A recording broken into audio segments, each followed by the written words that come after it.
नमस्कार, जय हिंद, वंदे मातरम। आज आपका इस क्लास में अभिनंदन है, छुट्टी नहीं रहेगी। चलिए, तो कल एकांकी की जो क्लास हुई थी, उम्मीद करता हूँ बहुत ही शानदार क्लास हुई थी और शायद वो सारी एकांकियाँ आपको याद हो गई होगी। अगर आप ईमानदारी से उस क्लास को यूँ मान लीजिए कि एक बार और रिवीजन कर लो ना, बाद में वो सब कुछ माइंड में सेट हो जाएगा। 2-3 बार रिवीजन तो मांगता है एग्जाम तक, लेकिन आप उसे एक बार और रिवीजन कर लो ना क्लास के तुरंत बाद, रियल बोल रहा हूं कि वो तुरंत आपके माइंड में सेट हो जाएगा। ठीक है, लेकिन देखते हैं कितने जने सेट करते हैं। चलिए, आज हम पढ़ेंगे दोस्तों संस्मरण और रेखा चित्रों को अलग करके देखना अपने आप में बहुत मुश्किल है। संस्मरण और रेखा चित्रों को जो है अलग करके देखना अपने आप में बहुत मुश्किल है, लेकिन फिर भी मैंने प्रयास किया है। यह मेरे लिए सबसे टफ कार्य था कि मैंने संस्मरण और रेखा चित्रों को अलग कर दिया।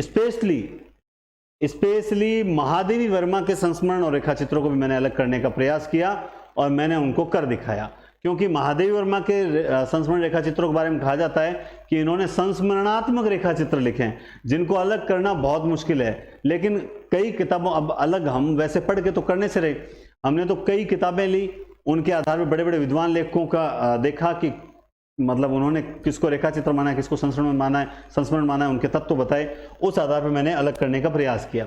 खैर, आप संस्मरण हो चाहे रेखा चित्र हो, दोनों के प्रवर्तक में पदम सिंह शर्मा का नाम आएगा, है ना। पदम सिंह शर्मा, दोनों में नहीं, सॉरी, पदम सिंह शर्मा हम पढ़ते हैं।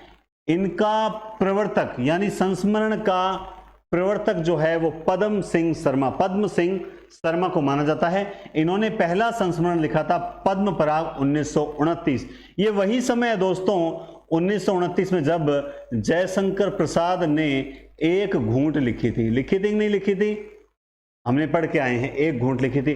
तो पद्म सिंह शर्मा ने पद्म पराग 1929 में लिखी थी। अब यह आता है कि प्रथम संस्मरण कौन सा है, लेकिन प्रथम संस्मरण तो पद्म पराग ही है। तो फिर ये आपने क्यों लिखा, मैं बताता हूं ये क्यों लिखा। क्योंकि अगर आपसे पूछा जाए कि एक पुस्तक के रूप में प्रथम संस्मरण कौन सा है, तो उसमें थोड़ी सी दिक्कत आती है। क्या दिक्कत आती है तो बाल मुकुंद गुप्त का, लेकिन कुछ विद्वान कहते हैं कि बाल मुकुंद गुप्त का जो प्रताप नारायण मिश्र को लेकर जो संस्मरण लिखा गया था, ये टॉपिक का नाम है, ठीक है ना, ये टॉपिक का नाम है प्रताप नारायण मिश्र। लिखा किसने था, ये हैं अपने लेखक ये हैं, समझ ही नहीं आता कौन सा लेखक है नहीं। प्रताप नारायण मिश्र नाम से ये है शीर्षक, ये क्या है, शीर्षक था ये शीर्षक है। कुछ विद्वान कहते हैं कि पुस्तक के रूप में जो है वो प्रताप नारायण मिश्र इनका प्रथम संस्मरण है, लेकिन कुछ किताबें ऐसी है जो कहती हैं कि नहीं, हरियोत जी के संस्मरण, क्या नाम है, हरियोत जी के संस्मरण, ठीक है ये। अच्छा, इसका लेखक भी कौन है, इसका लेखक भी बाल मुकुंद गुप्त है। यानी बाल मुकुंद गुप्त ने 2 संस्मरण लिखे थे, एक प्रताप नारायण मिश्र, एक हरियोत जी के संस्मरण नाम से। कुछ विद्वान कहते हैं कि हरियोत जी का संस्मरण जो है वो प्रथम संस्मरण है पुस्तक के रूप में, जबकि 1-2 किताबें हैं वो प्रताप नारायण मिश्र नाम से, जो शीर्षक नाम से जो संस्मरण है, उसे पुस्तक के रूप में प्रथम संस्मरण मानती है। तो इसमें अपने को उलझना नहीं है। तो सर उलझना कैसे नहीं है, समझ सही तो मानेंगे। तो देखिए, सही मैं मेरा व्यक्तिगत बताऊं, मैं तो इसको सही मानता। ये अभी लेटेस्ट किताबें जो चल रही है उसमें ये चल रहा है, बाकी मैं तो आज तक यही याद करता आया हूं, ठीक है। इसको थोड़ा सा मैंने अपने जो नगेंद्र वगैरह किताबें उनमें मैंने चेक नहीं किया, तो ये थोड़ा सा आप, अगर आपको कुछ थोड़ा सा कहीं डाउट हो तो क्वेश्चन मार्क लगा लिया करें। जैसे आज आपका बोलती प्रतिमा वाला भी क्लियर कर दूंगा, उस दिन वो निबंधों में आया था, मैंने कहा था ना मुझे गलत लग रहा है। देखो, एक चीज है, आपको सही याद आए या ना आए, गलत का तुरंत पता लग जाएगा, यार ये तो निबंध तो नहीं है, ये बहुत अच्छी चीज थी। खैर, रेखा चित्रों में पढ़ेंगे, वो तो बोलती प्रतिमा रेखा चित्र है श्री राम शर्मा का। हाँ, ये और वे जैनेन्द्र का है, ये और वे संस्मरण है। संस्मरण क्या है मैं बताता हूं, पहले सुनो ध्यान से। संस्मरण और रेखा चित्र का भी मैंने आपको अंतर बताया। अंतर क्या था? संस्मरण हमेशा आत्मपरक लिखे जाते हैं, संस्मरण हमेशा आत्मपरक शैली में लिखे जाते हैं, जबकि रेखा चित्रों की शैली कैसी होती है? वस्तुपरक शैली होती है। क्या होती है? वस्तुपरक शैली होती है।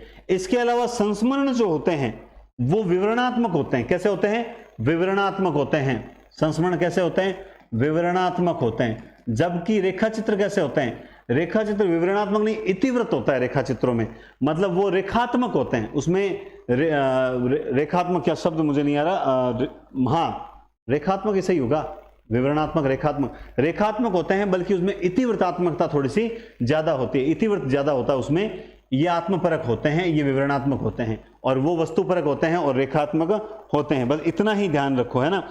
एक चीज और बता सकता हूं, वो ये है कि संस्मरण में लेखक का व्यक्तित्व सामने आता है, जबकि रेखा चित्र में लेखक का व्यक्तित्व सामने नहीं आएगा। कैसे? वो बताता हूं। मैं भी आपको बहुत से पढ़ाऊंगा, जैसे वे दिन वे लोग। ये वे लोग कौन हैं? ये इनके साथी हैं। जैसे कृष्णा स्वापति का मैं पढ़ाऊंगा आपको, हम हशमत। तो हम हशमत कौन है? हम हशमत यानी मेरे इस साहित्य सृजन में जो मेरे साथ रहे वो हैं। जैसे महादेव वर्मा का पथ के साथी। पथ कौन सा पथ? किस प्रकार का पथ? पथ वो साहित्य का जो मार्ग, आज तक जो साहित्य सृजन यात्रा थी उसमें जो उनके साथ साथ चले, निराला, जयशंकर प्रसाद, सुमित्रानंदन पंत, ये तो इसमें क्या होता है कि उनका व्यक्तित्व तो खुद का उभर कर सामने आता है, जबकि रेखा चित्रों में उनका व्यक्तित्व तो उभर कर सामने नहीं आता है ना। जैसे अब आगे देखिए, ये और वे जैनेन्द्र का एक संस्मरण है, ये और वे बहुत इंपॉर्टेंट है, इसमें कोई संदेह नहीं है। बचपन की स्मृतियां जिनका मैं कृतज्ञ हूं, राहुल साकृत्यन। हाँ, बचपन की स्मृतियां जिनका मैं कृतज्ञ हूं, राहुल साकृत्यन। हाँ, मैंने गांधी जानबूझ के बोला है ताकि आपका ध्यान खींच सकूं, आपको याद करवा सकूं। बचपन की स्मृतियां जिनका मैं कृतज्ञ हूं कि बचपना जाता ही नहीं है, राहुल साकृत्यन। याद कैसा रहेगा? राहुल साकृत्यन, बचपन की स्मृतियां जिनका मैं कृतज्ञ हूं, राहुल साकृत्यन। माइंड में छप जाएगा। बचपन की स्मृतियां किसकी? राहुल साकृत्यन। जिनका मैं कृतज्ञ हूं, राहुल साकृत्यन। वे दिन वे लोग शिव की पूजा करने गए थे।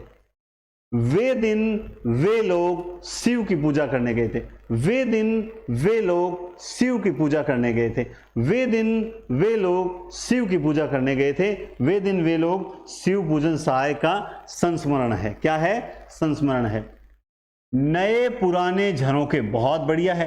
अब सोचने वाली बात है, हरिवंश राय बच्चन का है नए पुराने झरोके। इसमें किस प्रकार के झरोके हैं? लेकिन ये याद रहना चाहिए कि ये हरिवंश राय बच्चन का है, नए पुराने झरोके, नए पुराने झरोके। ठीक है, एक इनका और लिख लो, फिर मैं भूल जाऊंगा। स्मृति शेष। वे दिन वे लोग शिव की पूजा करने गए थे। ये स्मृति आज भी शेष बची हुई है मेरे जहन में। अब आप याद रखो, नए अपने क्या नाम है, नए पुराने झरोके हरिवंश राय बच्चन का है। मेरे हमदम मेरे दोस्त कमलेश्वर, क्या है? मेरे हमदम मेरे दो। एक और बताता हूं, ये जो है ना, इसमें है क्या ये बताता हूं आप, या वास्तव में इसमें हिंदी साहित्य के सबल और दुर्बल पक्ष की व्याख्या, समझ गए बात? अब इसमें हिंदी साहित्य के सबल और दुर्बल पक्ष की क्या की गई है? व्याख्या की गई है। मेरे हमदम मेरे दोस्त कमलेश्वर। कमलेश्वर आपको पीछे कहीं याद करवाया था, याद आ रहा है? कमलेश्वर याद करो, याद करो, याद आना चाहिए। बस यहीं से याद आएगा तभी जाकर बढ़िया चीज निकल के आएगी, है ना। मेरे हमदम मेरे दोस्त, जैसे रघुवीर साय का याद करवाया था, दिल्ली मेरा परदेश, याद करवाया था कि नहीं करवाया था, है ना। मेरे हमदम मेरे दोस्त कमलेश्वर। कमेंट आना चाहिए कि सर हाँ इसकी ये रचना थी। मैं आपको बताऊं, औरों के बहाने वे देवता नहीं है। औरों के बहाने वे देवता नहीं है। मन्नू भंडारी ने राजेंद्र यादव को कहा, राजेंद्र यादव ने कहा मन्नू भंडारी भूल जाओ फालतू। राजेंद्र यादव कहते हैं औरों के बहाने वे देवता नहीं है। किसी और का बहाना लेकर देवता बन जाओगे, ऐसा नहीं होता। औरों के बहाने वे देवता नहीं है। यादव हैं, यादव यदुवंशी हैं। यदुवंशी कहते हैं औरों के बहाने वे देवता नहीं है। देवता तो श्री कृष्ण थे, औरों के बहाने वे देवता नहीं है। जिनके साथ जिया अमृत पिया और लाल हुआ अमृत लाल। जिनके साथ जिया लाल अमृत पिया, जिनके साथ जिया लाल अमृत पिया, जिनके साथ जिया लाल अमृत पिया। युग पुरुष रामेश्वर शुक्ल अंचल। युग पुरुष हैं रामेश्वर। अरे रामेश्वर तीर्थ है हिंदुओं का बहुत बड़ा। रामेश्वर, राम का जो ईश्वर है वही तो रामेश्वर है। राम का भी ईश्वर, राम भी जिसकी पूजा करते हैं वो रामेश्वर, भगवान शिव की आराधना करते हैं रामेश्वर। तो रामेश्वर तो युग पुरुष हैं, कोई संदेह है क्या? नहीं है। रामेश्वर शुक्ल अंचल युग पुरुष, रामेश्वर शुक्ल अंचल युग पुरुष, रामेश्वर शुक्ल अंचल युग पुरुष। स्मृति लेखा अज्ञे की पत्नी का नाम है। मैंने झूठ बना दी। अज्ञे की पत्नी का नाम स्मृति लेखा, स्मृति लेखा, स्मृति लेखा अज्ञे। अज्ञे को हमेशा अपनी पत्नी की याद आती थी, है ना। जैसे हरिवंश राय बच्चन, मैं दीवानों का वेश लिए फिरता हूं, मैं मादकता नीचे से लिए फिरता हूं, क्यों कभी कहकर संसार मुझे अपनाए, मैं दुनिया का हूं एक नया दीवाना, है ना। मैं और जगह और कहां का नाता, मैं बना बना कितने जग रोज मिटाता, जग जिस पृथ्वी पर जोड़ा करता वैभव, मैं प्रतिपक्ष से उस पृथ्वी को ठुकराता, है ना। तो वो हरिवंश राय बच्चन भी कहीं ना कहीं अपनी पत्नी की यादों में है, अज्ञे भी अपनी पत्नी की यादों में। पत्नी का नाम है स्मृति लेखा। तो स्मृति शेष किसका था? शिव पूजन सहाय। वे दिन वे लोग शिव की पूजा करने गए थे। स्मृति मेरे माइंड में अभी भी शेष है। स्मृति लेखा अज्ञे युग पुरुष रामेश्वर शुक्ल अंचल। स्मृति लेखा अज्ञे की है, युग पुरुष जो है वो रामेश्वर हैं, रामेश्वर शुक्ल अंचल।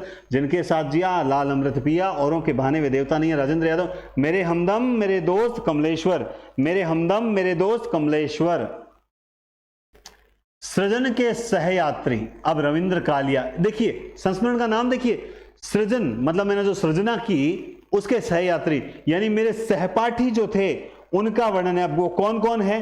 जैसे कमलेश्वर है, अमरकांत है, ज्ञान रंजन है, ये सारे ही तो थे इनके साथी, है ना।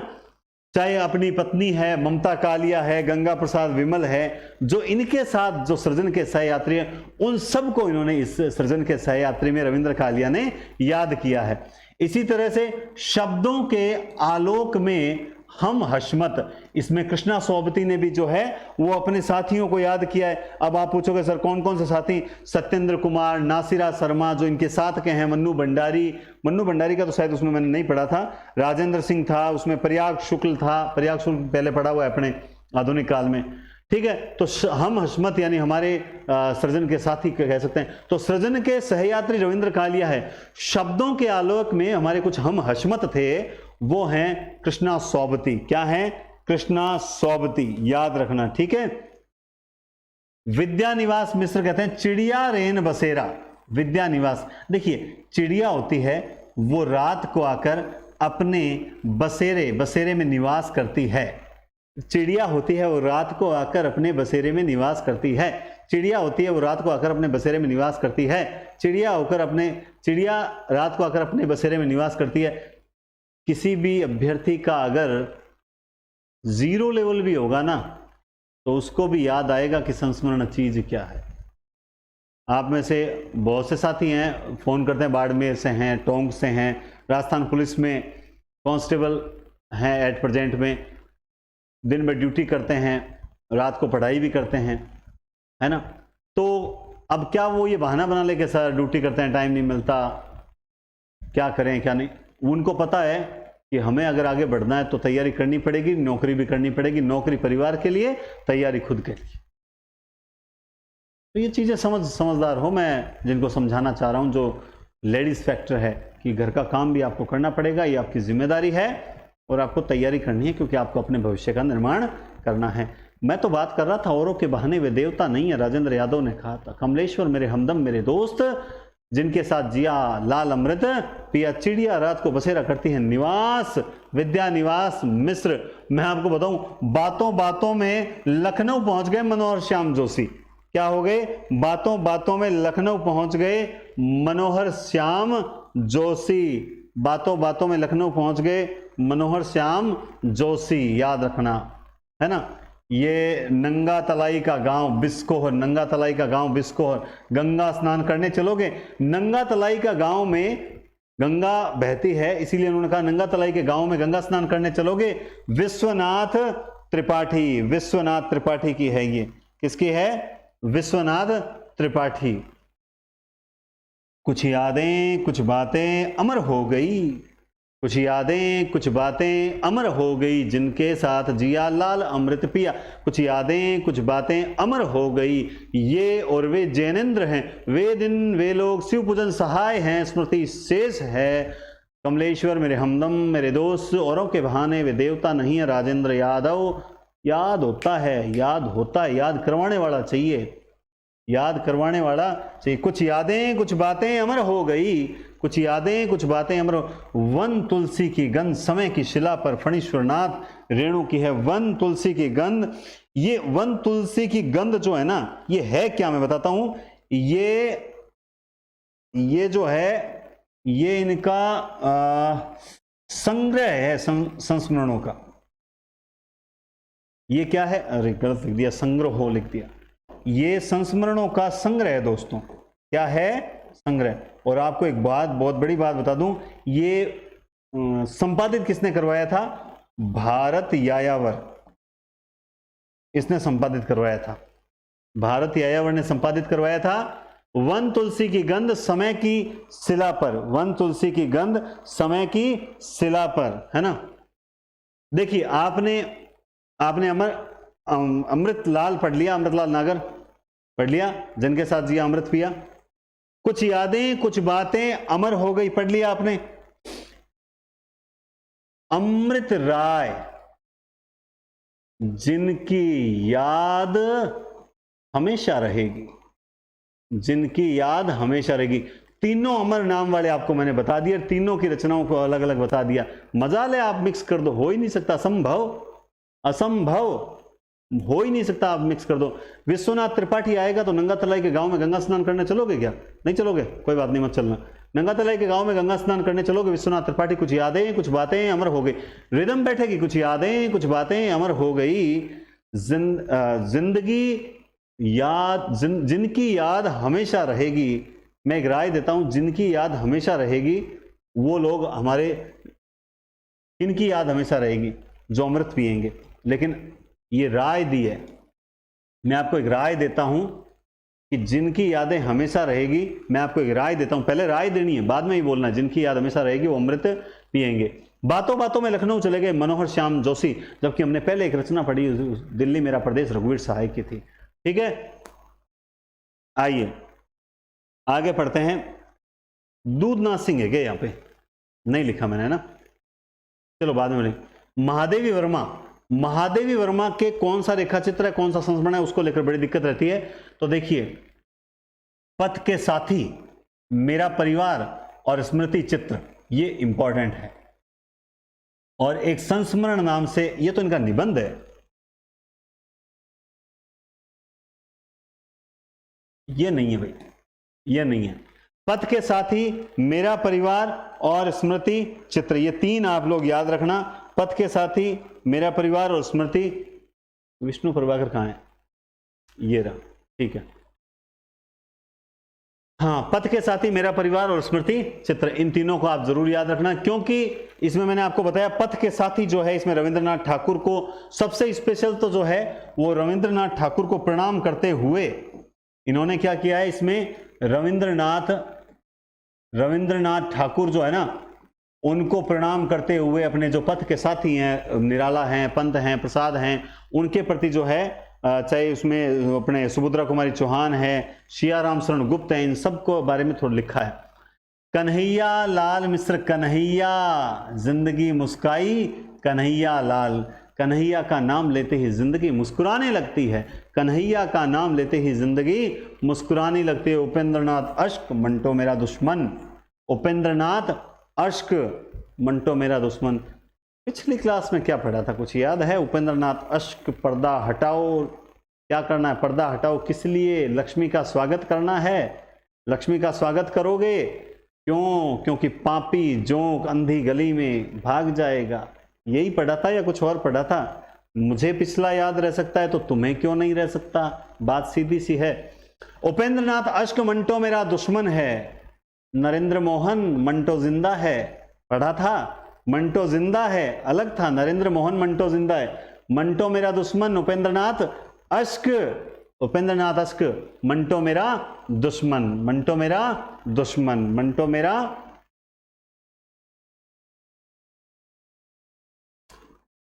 इनकी एकांकियां कौन सी थी बताओ? देखें, विष्णु प्रभाकर की एकांकियां कौन सी थी? याद नहीं है? प्रकाश और परछाई, इंसान, याद आए कुछ? माँ बाप, कुछ याद आया?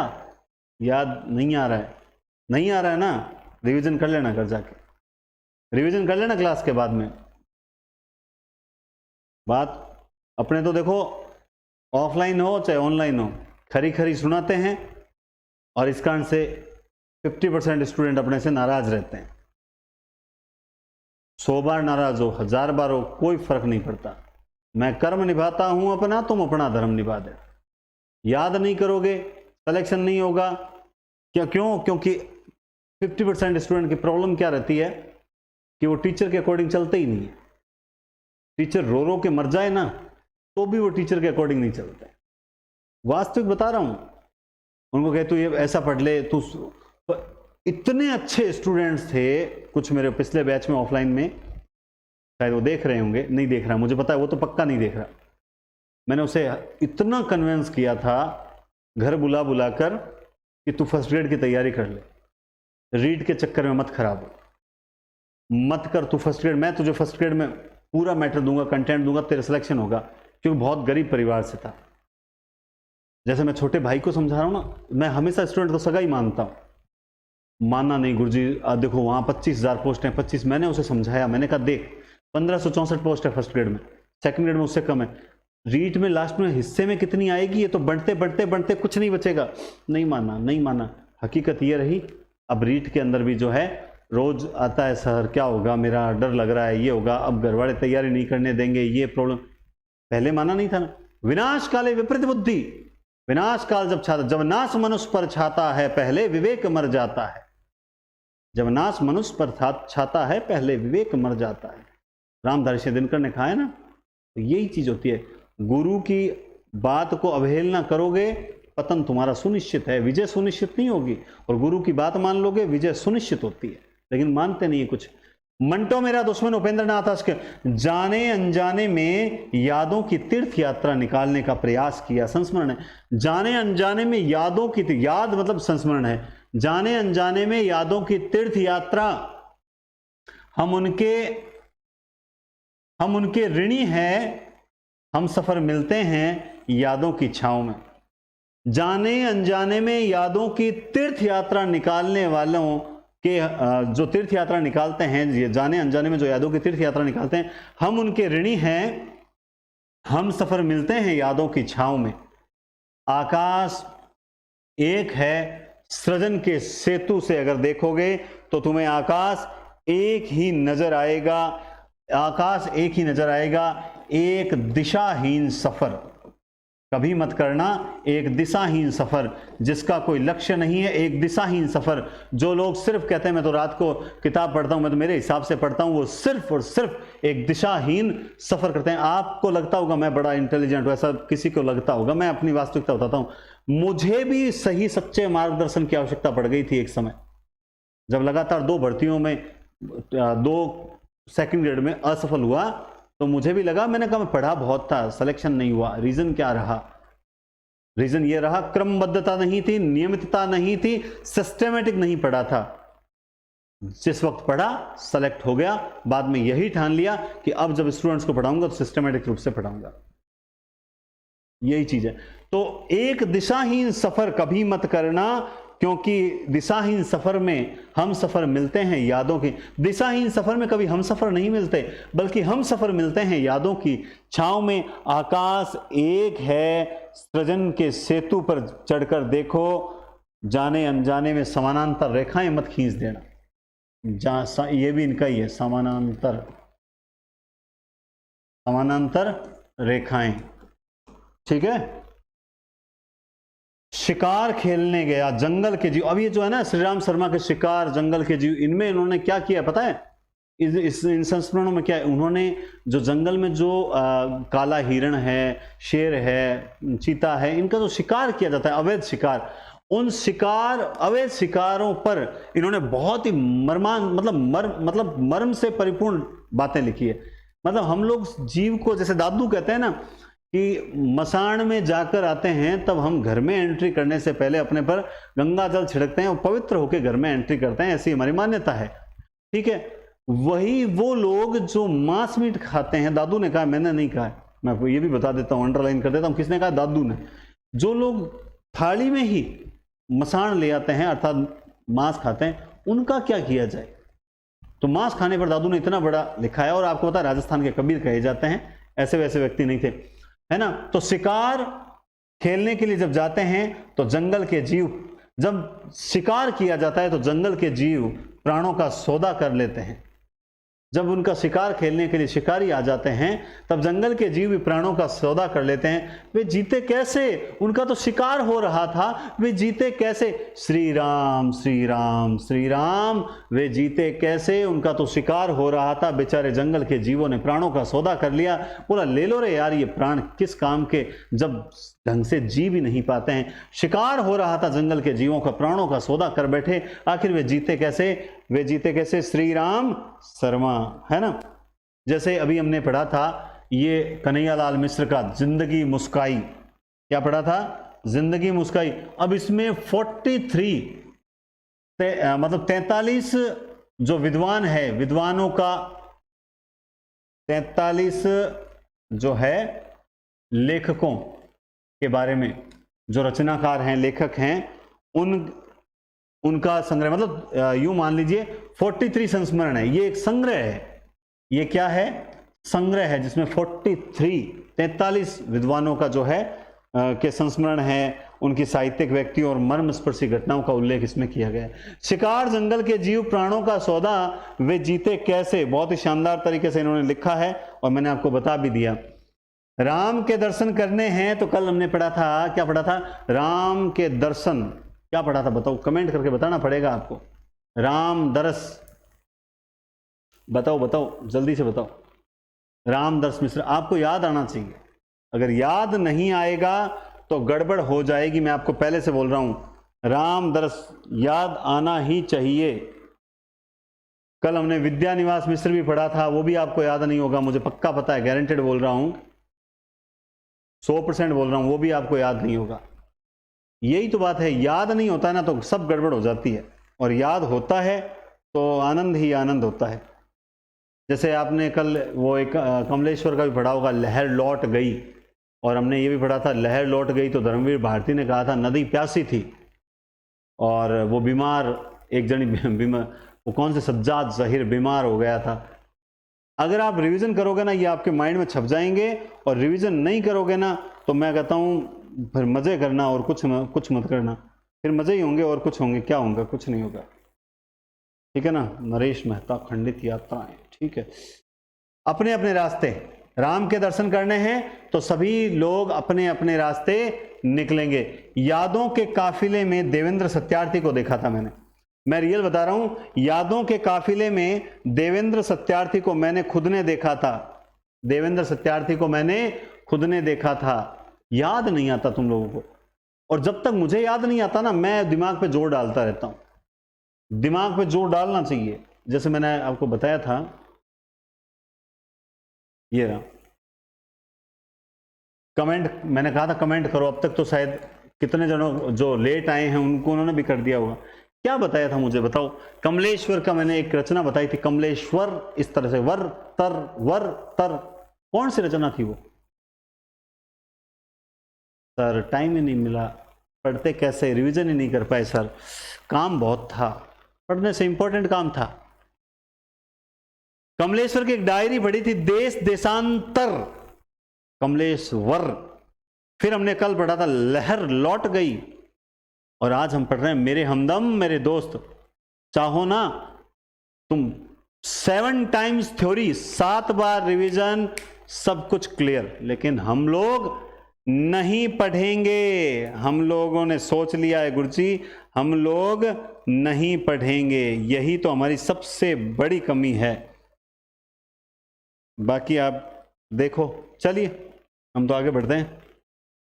हाँ, यादों के काफिले में मैंने देवेंद्र सत्यार्थी को देखा था। आपको मैं फिर बता दूं, यादों के काफिले में देवेंद्र सत्यार्थी को देखा था, और जंजीरें और दीवारें, राम वृक्ष बेनीपुरी, 2-3 और बतानी है मुझे आपको। जंजीरें और दीवारें, राम वृक्ष बेनीपुरी। तो सर इसके बारे में कोई स्पेशल बात तो मुझे भी कोई विशेष तो नहीं पता है, लेकिन आपको एक जरूर बताऊंगा। आपने 10th क्लास के अंदर लगता है सर्वेश्वर दयाल शर्मा का मानवीय करुणा की दिव्य चमक, सर्वेश्वर दयाल सक्सेना, सर्वेश्वर दयाल सक्सेना का आपको याद है क्या? सर्वेश्वर दयाल का सक्सेना, सक्सेना का मानवीय करुणा की दिव्य चमक, मानवीय करुणा की दिव्य चमक, अगर फादर कामिल बुल्के को लेकर पढ़ा हुआ होगा, मैं तो वही चीज बताऊंगा जो पढ़ी हुई होगी आपको, है ना। इसी के अलावा